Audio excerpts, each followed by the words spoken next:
You smell what the Rock is cooking. Acknowledge me. You don't know what hard times are, Daddy. We are bad to the bone. Get it? Bad to the bone. Tell me when I'm telling lies. I'll fight anybody. Who do you want? Just let me fight him. Let me tell you something, Jim Ross. Mega power, yeah. We got it for you. We are the best of the best.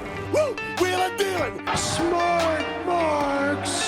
And that's the bottom line, cause Stone Cold said so. Welcome to another episode of Talking in the Building, a pro wrestling podcast where we focus specifically on the promo.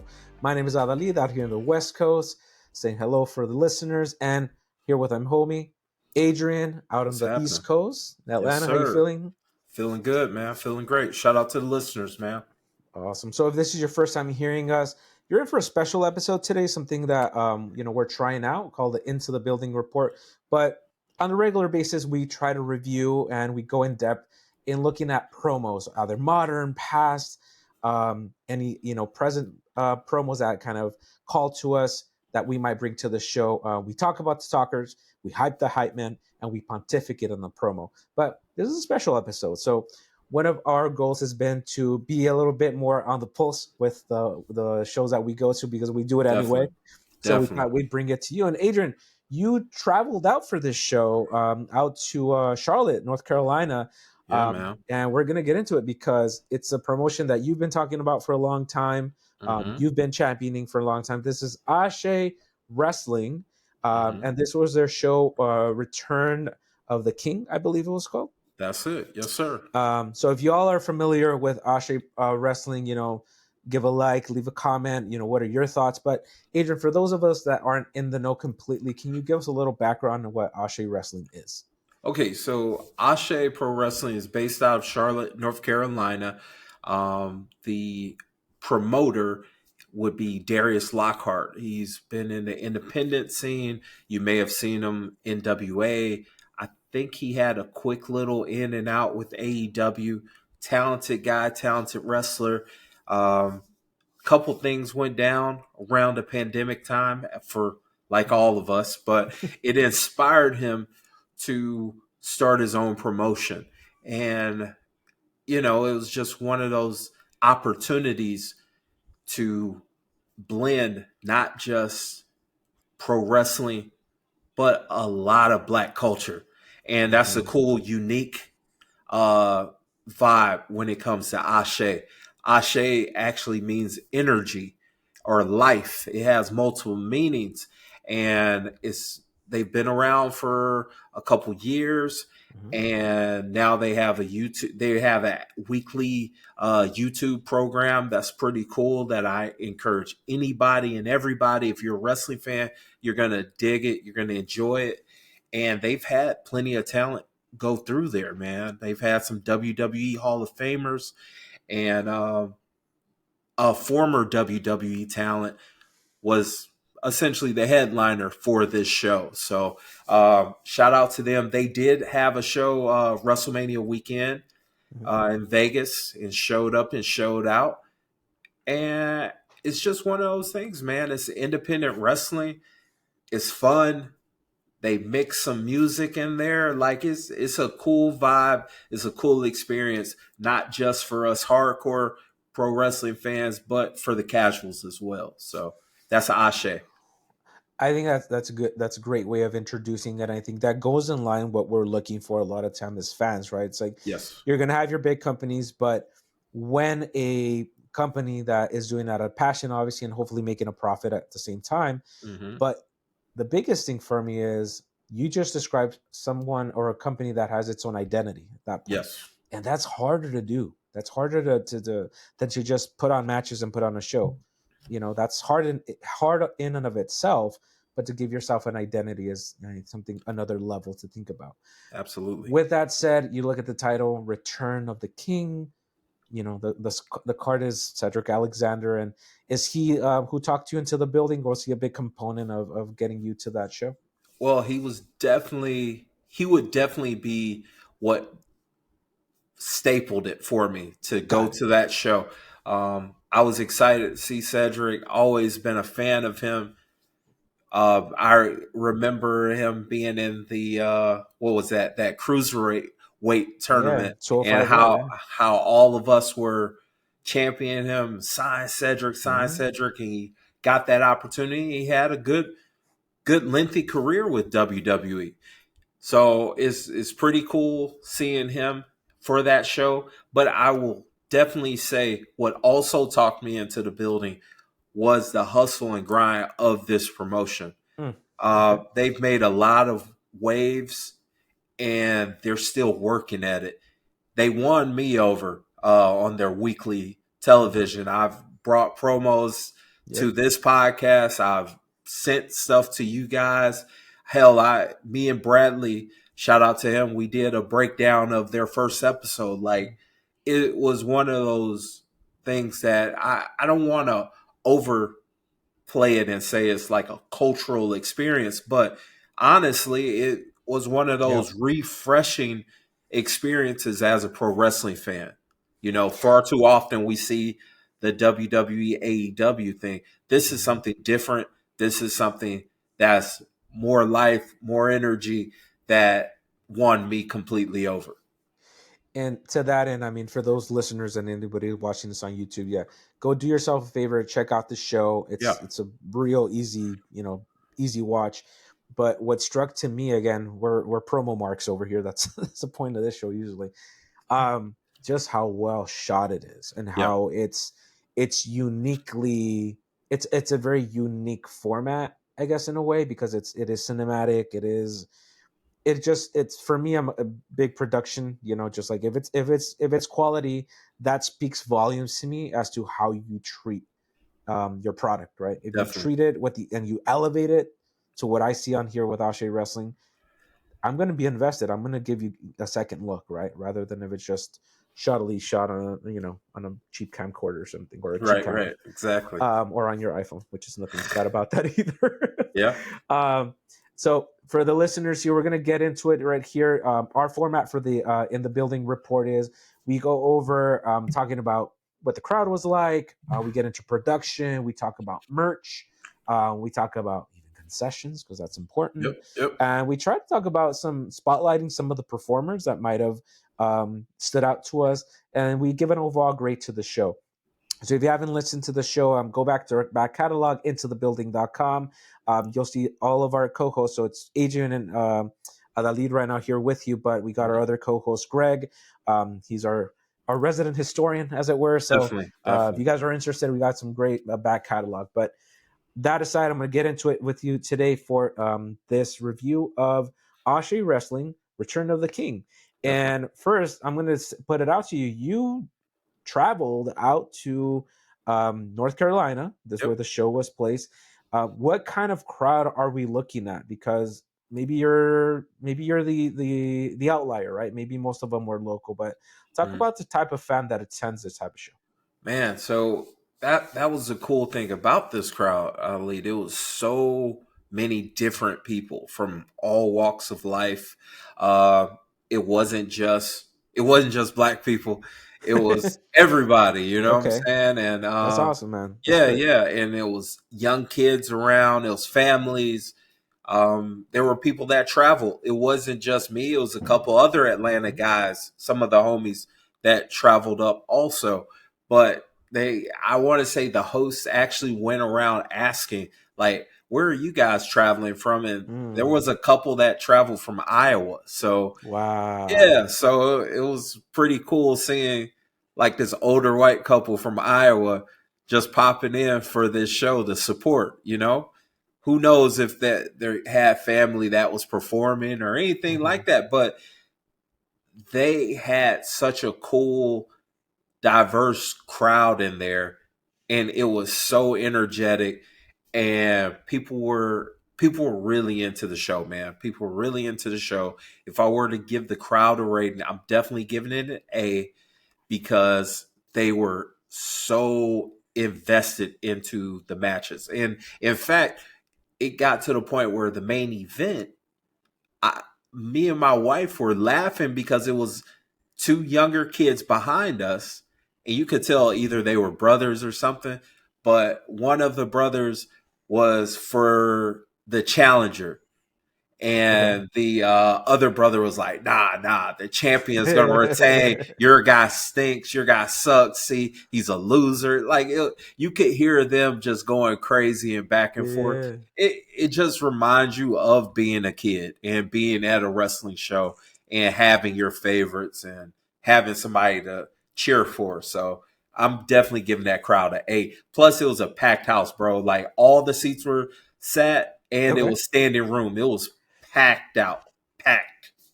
What's the venue? What kind of setup was it? Okay, so the venue was it's Slingshot, which is like a club social bar type situation. So, like you go there on a weekend with a date and you could play some arcade games, but also either have the little basketball pop-a-shot thing, and they have a full-service bar and big TVs and stuff like that. For that area of Charlotte, and we saw this after the show, that was a really happening part of the city, and the nightlife was starting to crack off like by the end of the show. So when we were leaving, we were able to go to 1 or 2 bars, and it was a lot of people partying or whatnot. Maybe not all from the wrestling show, but just in that area, in that part of the city. So I would tell them they did a great job of partnering up with that location. That's great. And let it be known that it does matter when you get out of a show at 10, 11 o'clock at night. And if it feels like there's still things happening, it makes you feel a lot better, And that's it. To your point, hey, local business, they're not gonna be weird about it. They're gonna enjoy the fact that you're gonna spend your hard-earned dollars after a show, even. Right. So talking about a venue, a lot of the time, it creates these limitations, right, on what you can do. Given that Ashe already, we talking about their production being a staple of something they do well. Talk a little bit about the production and from something as simple as how the music was used, how they lit everything, how the stage entrance was set up. Talk a little bit about how they ran that down. Okay, so production, I'm gonna give it a B minus, and I'm being nice. I love the setup because they had a stage with a DJ. He was playing music prior to the show and everything. He got people hype and all that stuff. And that's where the hard camera was set up. The ring was well lit for the venue. It was well lit. You could see everything. And the entrance ramp was well lit, as well as the announcer's table. So shout out to them for lighting. But my one knock would be the microphones. The microphones were pretty inconsistent. There was clearly one mic that worked really, really well, and the other mics were awful. And the only reason why I'm knocking them for the mics is there were a couple of angles that were happening prior to a match that were promo focused. This podcast is about the promo. You're not really winning me over or making me want to boo you if I don't understand what you're saying. Sure. And at the end of a couple matches, promo base, that sort of thing, same exact thing. It wasn't bringing it home in some cases. So I do hope somebody from Ashe does watch this. I'm sure that was feedback that was given to them from the live experience. I went back, watched it on YouTube.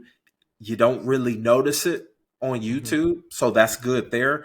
But from a live experience, which is what we're rating, I would say one of the mics was really good. The other ones were awful, and you couldn't understand what they were saying. So I'm giving them B minus there.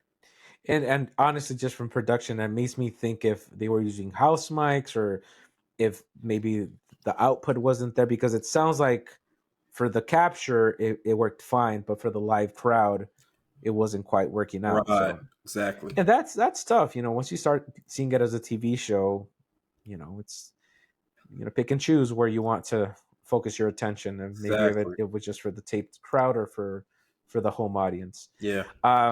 One of the biggest things we talk about, in our pet peeve is merch.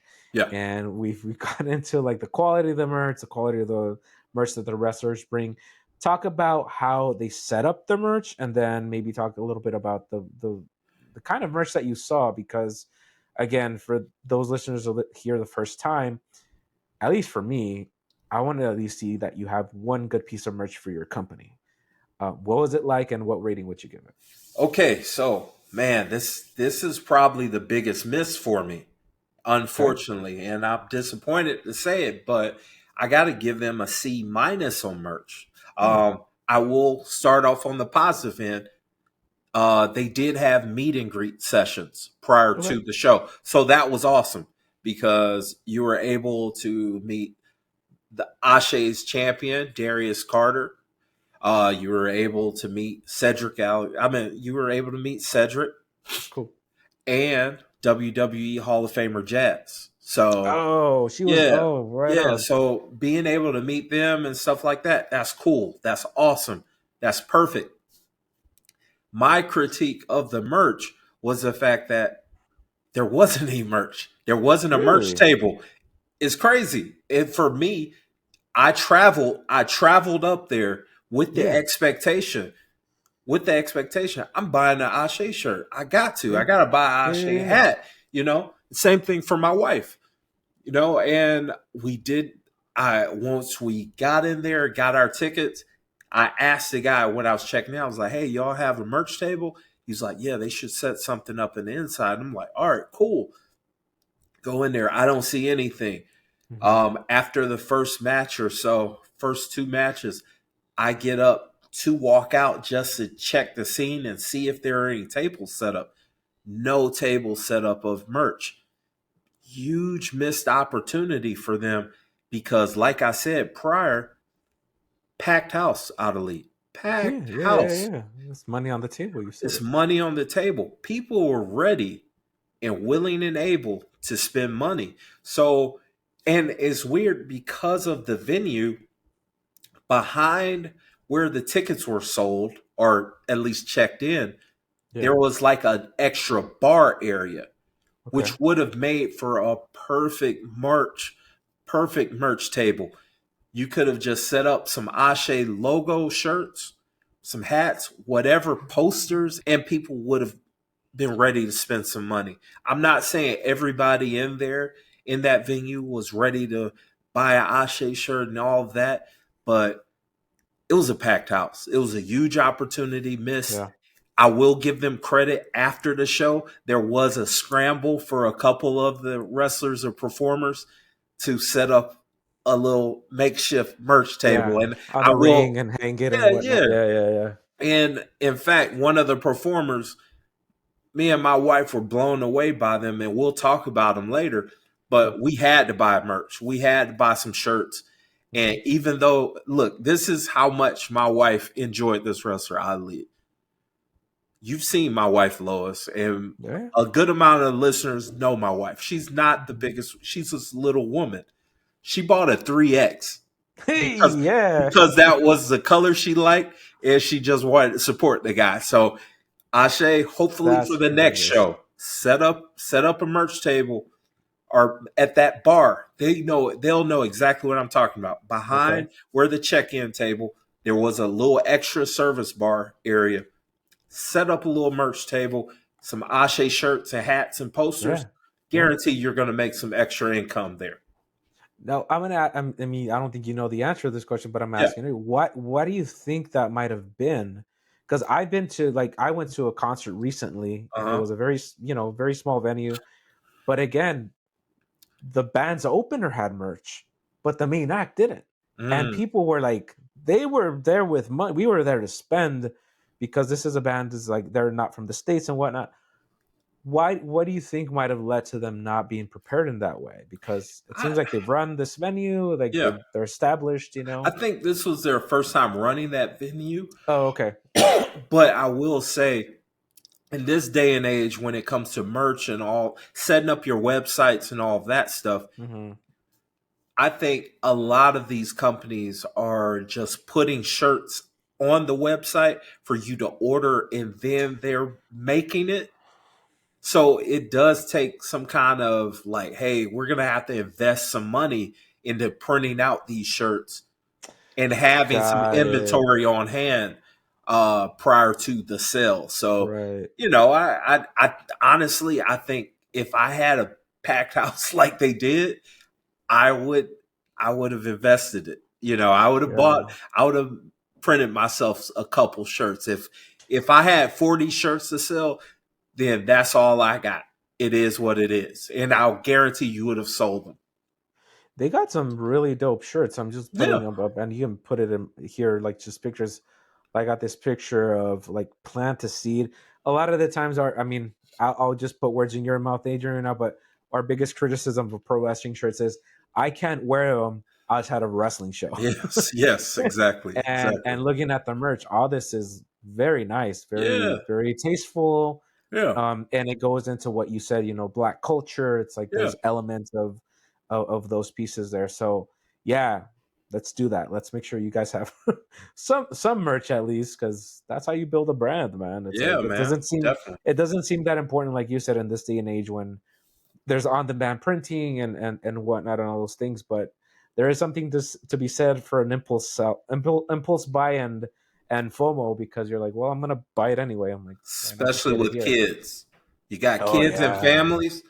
You're walking into that situation knowing that you got to buy the little kid a shirt. Yeah, and do like little cheap things, like do little stickers, do little keychains, like Right. things that aren't gonna break the bank, but some little kid is gonna be like, yeah, I want a sticker, or like I want Exactly. something like that. Yeah, Yep. cool. So that's always a fun conversation to be had, because again, we think about the bigger companies, and their machines Right. they got boxes upon boxes. But for the smaller companies, you want to think about what they can do to up their game. Right. Another piece, you talked about them running the venue for the first time. So a lot of the times, you don't always have control over everything, obviously. Yes. But concessions might be one of those things that you do, because you could just buy pizza and sell it for a lot more than it's worth at its most minimum. But talk about the concession situation, then what you would give a rating. Okay, so concessions, I'm going to give it an A. And this is the reason why I'm giving it an A. They had a full service bar. Again, this is Slingshot. This is what they do on weekends. Like, they're prepared to be busy. They expect to be busy. Is the sports bar vibe and feel. Full service bar, full service kitchen. The reason why I'm giving it an A, number one, the bartenders were all cool. They were awesome, really, really hospitable. You could tell that they weren't shook by the crowd. They were enjoying it. They were thriving in it. And as a former bar manager, as a former general manager, that's my element. I love that. I love seeing a bartender enjoying and bringing to the energy in the crowd versus killing it, which you'll see that sometimes. But even more so, again, I keep saying that was a packed house in there. It was packed seats. If you ordered food, Adalid, I'd never even thought that I would see this. If you ordered food from the bar, you went to go sit down to watch the wrestling. The bartenders would literally get the food from the service window and walk into the show and look for whatever little tag you have to bring you your food. I've never seen that before. I don't think, and I don't think that that's going to be the case for the next show. I think they were more so doing it like, I'm being nice. But yeah, man, I never thought that I would see like bartenders literally getting the food, walking down to where the show is, and looking out and identifying you and bringing you your food. Like, that was an extra step. I got to give them an A just for that effort. Like, bang up job for them for that. What kind of food was there? Because a lot of the times we've been to plenty of shows where bare minimum, we always have your popcorn on hand. Right. But I've been to shows where it's like literally they bought a couple Little Caesars pizza and they're just selling them for $3 a slice. Yeah. and then the elevated version where they're selling nachos that cost $18, $15, and it's Yeah. like I'm glad I ate before I got here because it's ridiculous. What Um, was the spread? bar food. So Okay. wings, chicken Okay. tenders, but also chicken sandwiches and Mhm. burgers. It's kind of a cheat code because it's more so to do with Slingshot, the restaurant end of it versus the Okay. promotion.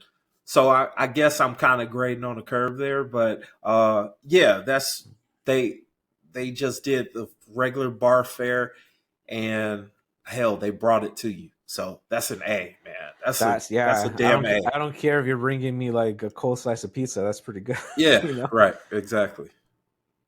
All right, so we're gonna get down to brass tacks. You talked Yeah, about Lois, your wife, being kind of fascinated by a wrestler. yeah, We end the discussion here by talking about who stole the show yes, and who was that here, because it might have been multiple people. definitely. Well, shout out to all the performers because they definitely showed up, showed out.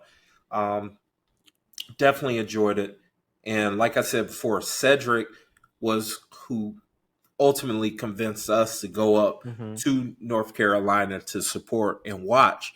But the guy that stole the show was his opponent. Hmm. Yeah. He, dude, if you haven't seen that match, please go back and watch it. If you look at Yaya, you don't expect what you get. If that makes any sense to y'all, um, he he stood toe to toe with said. They told a good story and even ran a good angle after the match that has me even more excited because that possibly means that we're going to see more of said with Ashe, even though he just signed with TNA. So Yeah. hopefully we see some more action. But great showing from Yaya. He stole the show for me, and like I said, I was so impressed with the guy, even though I've seen him on Ashe Wrestling TV. Just seeing him in person and seeing his performance live and in person, I had to go shake his hand and tell him, "Hey man, you did your thing." And when I saw the merch, that's when me and the wife were like, "No, we're not just going to shake your hand. We want to buy some shirts from you, man."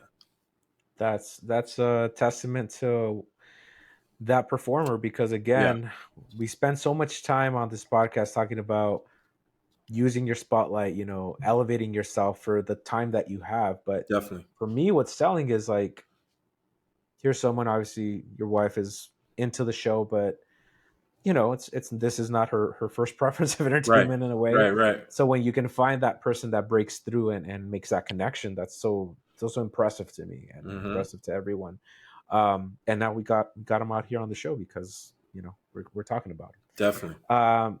To that end, I guess to say, was there anyone else that stood out to you besides that performer, outside of Cedric, outside of Yaya, that maybe I don't know, maybe Well, made you not necessarily buy merch, but you're like, yeah, I'll look out for them later on. yeah. So their champ, Darius Carter, Okay. uh, he's such a toolbox, man. He's such a toolbox, but he's entertaining, hell of a wrestler, great personality, and I really dig his promos. Like he delivered their promo package. They had a promo prior to the match or whatnot, backstage Mm-hmm. promo. He knocked it out the park.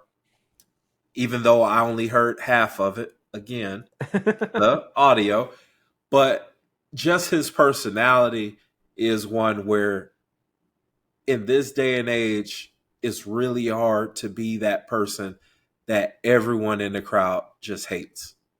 And he does that. Okay. And he does that to the T. And he's leading the charge for sure in that promotion as their champion. So I'll definitely give him some props on being such a hateable person. I like his merch. I'll tell you that much. It's very unique. Um, but that I love that when about independent promotions that kind of live within that I don't know, that sphere of like this is the world. This is what where there is a world outside of this wrestling. But it is Definitely. cool to see that homegrown. If you fall, there's these little Easter eggs if you're following along long enough and whatnot. So Asé Wrestling, Charlotte, North Carolina, Return of the King. What is your overall grade for the show, for the whole experience? Overall experience, I gotta give it a B. Mm-hmm. I would have loved to give it an A and say, it knocked it out the park. The show was great. The experience as a fan watching in ring was terrific. Production, aside from those mics, was on point. But again, I got a knockoff for the merch. The merch really, that was disappointing. Like I really did want to go in there and walk out with a couple shirts from the brand, not just the Yeah. wrestler, but the brand also. And unfortunately, that wasn't the case. Hopefully, I think their next show in the next month or so is going to be at that same venue. So hopefully they take some of this feedback and come back even stronger, because it was a great show. And as a first time guest, I felt in like a pig in slop, man. I loved it. It was pro wrestling. I love pro That's high wrestling. praise, man. Yeah, That's high yeah, praise. You go in, you go to enough of these shows, you're pretty much, you walk in the first 5 minutes, you're like, all right, I know what this is, right? And I think yeah, it's probably the same for you. yeah. So shout out to Asé Wrestling and check them out on YouTube. We'll put a link, I'm sure, here in the Definitely. show notes and whatnot, and maybe put some links to the matches here. But that's going to be it for us. One of the things that we talk about here is looking at different situations, different venues, different wrestling promotions. So for those of you listening or watching us right now, if you have any wrestling promotions, any shows that are upcoming in the Southern California area, in the Atlanta area, or beyond, that you want us to check out and do an in the building report, go ahead and send it out. Drop them in the comments. Definitely. We're on the socials. Like, comment, subscribe if you haven't, and go back, check out that back catalog. We talk pro wrestling. We focused on the promo and really get in depth to it. So if you into these conversations, this is kind of the vibe. Again, we have our other co-host Greg, who also joins us here and is forms part of the trio here. But Yep. yeah, we'll get into it more. We have a couple more in the building reports. We're going to shows all the time between the three of us. So but if fun you like summer. this, this is the time for sure. Yeah. But anyway, from Adrian here gives a report. This is Adalid. This is Talk 'em in the Building. Go to intothebuilding.com if you want to find out more. But until next time, this is us. Peace. Happy Canada Day, everybody. Oh, Canada!